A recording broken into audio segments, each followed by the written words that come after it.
All right, from premium phones to premium cars, let's turn our attention to that. Overdrive takes you inside Lamborghini's headquarters for an exclusive first drive of the new Lamborghini Revuelto. Now, in this review, we explore the heart of Bologna, the petrol-headed paradise, and the experience the future of Lamborghini really and supercars actually has to offer. Now, the Revuelto is not just another raging bull, it's a hybrid-powered masterpiece with cutting-edge technology and also sustainability at the heart of it. In our next segment, we're going to show you how Lamborghini has refined the spirit of the Diablo into something truly extraordinary with this new car. Overdrive is going to bring you the speed, the drama, the automotive innovation. It's always bringing us these beautiful, beautiful cars that are so expensive. Let's take a look. They'll bring us the final verdict. Take a look.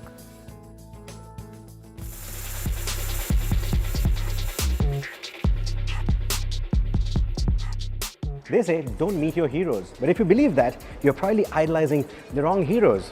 Like for me, this is the hero and I'm meeting it today. This is the Diablo, the car that introduced me to the word Lamborghini. This is the car that I had on my room as a poster. I don't think they make it like this anymore. I don't even think many kids have posters like this anymore, because you see, Lamborghini has improved through the years. They have been making more aerodynamic cars than the likes that you see here. You also have the Murcielago right here. I never saw that car in the flesh. I only played it on video games. And speaking of video games, there were some cars like this which are probably not even featured in too many video games. This is the Rebenton, the car that would have been the ideal daily driver for Batman. And then this is the Veneno, the car that literally told me today what going weak in the knees feels like. And then there's the Centenario, the Cyan, and then the blast from the past, the Lamborghini Countach. Again, the first time I'm actually seeing it in flesh and metal, and it looks beautiful. And speaking of Countach, this is the original Countach. I mean, look at the form. Even today, even in the latest of Lamborghinis, you'll still see a bit of this DNA, a bit of this form. A Bertone classic. But organic forms, this is what defines Lamborghini. Even though you see a bit of Countach in every new Lamborghini, the Miura is the one that will go any petrol head weak in the knees. I mean, just look at the flow, just look at the form, just look at those lines. I can go on and on. The car is simply beautiful. Now, what is common for all of these cars apart from that badge on the hood? Well, it's what's under the hood, or rather, behind the car. Is this a V12 engine? And guess what? Even right now, in 2024, the V12 lives on. In fact, today, what we are going to be driving is their latest offering in the V12 space. Take a look.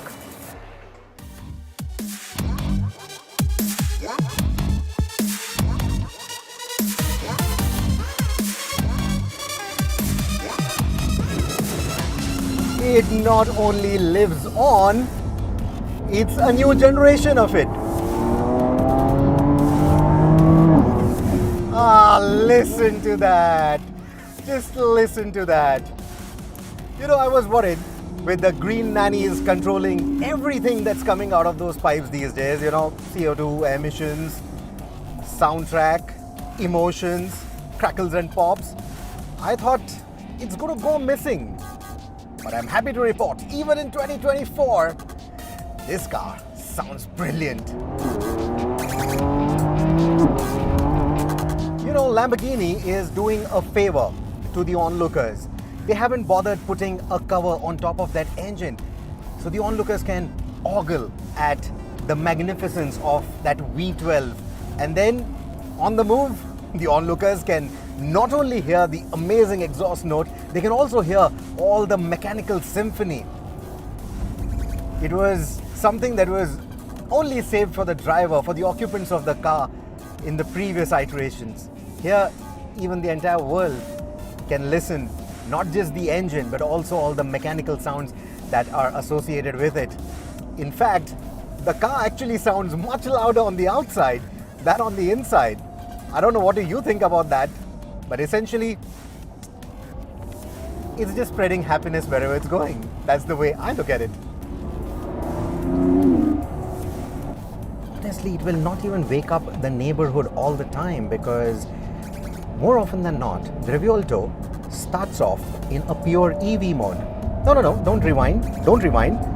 I did say pure EV mode because you see, there is actually a battery.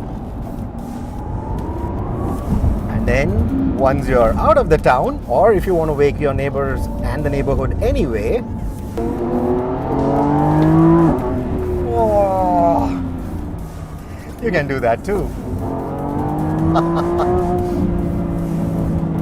And boy, the way it wakes up from that EV mode, it's like, it's a bit of a disagreement, a disgruntled engine that, wow, you were driving in EV mode all this while?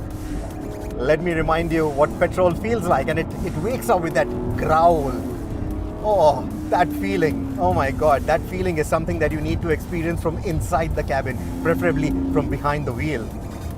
It can take you aback. Happened to me. You don't need a wind tunnel to know that this car is a typical Lamborghini. The slippery shape right from the head to the toe is evident the moment you look at the car. Of course, it's not as radical, it's not as menacing to look at like some of the previous Lamborghinis, but all those design details borrowed from the design language established by the Terzo Millennio, it stands out so nicely, especially these lights. It's got a very refined face to it, but at the same time, it reminds you it's still a Lamborghini. There's still a lot of power in that engine. Being the flagship Lamborghini, of course, there is a mix of tradition and innovation. Some of the sharp lines that you see converging to the face, some of it is, of course, tradition to ensure that even from a distance, silhouette, front, whatever angle you look at it from, it still comes across as a typical Lamborghini. So some of that is tradition, but a lot more is to do with function. Like all these vents that you see here, they are cooling the engine. They are feeding air to the engine, not just for the intake, but also for cooling it down. It's a beast after all. Then you have vents on the top. In fact, the engine is exposed, right? We mentioned. And again, a bit of that tradition also follows with this, the scissor doors.